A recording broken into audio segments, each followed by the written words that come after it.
Aujourd'hui, nous allons parler du Rotel RAP 1580, donc qui avait déjà été présenté l'an dernier à l'ISE.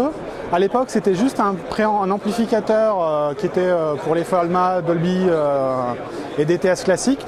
Donc, en un an, il a gagné sa mise à jour et maintenant, il est compatible avec les formats Dolby Atmos et DTS:X, donc tout ce qui est format audio 3D. Donc, il est capable de gérer toutes les configurations avec 7 enceintes latérales et jusqu'à 4 enceintes en plafond et 2 caissons. Donc, c'est un préampli de 12 canaux avec 7 canaux amplifiés.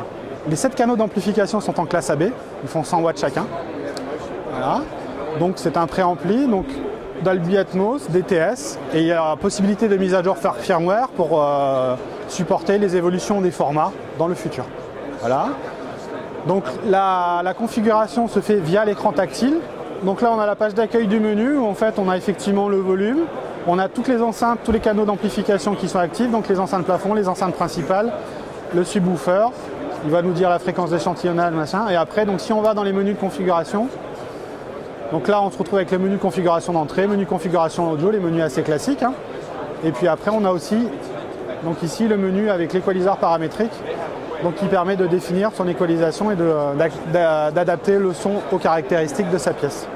Donc là on peut régler effectivement la fréquence, le gain, et la largeur du filtre.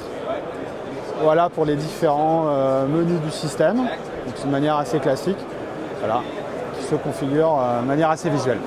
Donc le panneau de connectique arrière, très complet, où on retrouve donc les 6 entrées HDMI, dont les 3 premières qui sont compatibles 4K et HDCP 2.2, les 2 sorties HDMI, dont une compatible 4K HDCP 2.2 et l'autre qui est HDCP 2.2 pour maintenir l'intégrité du signal 4K.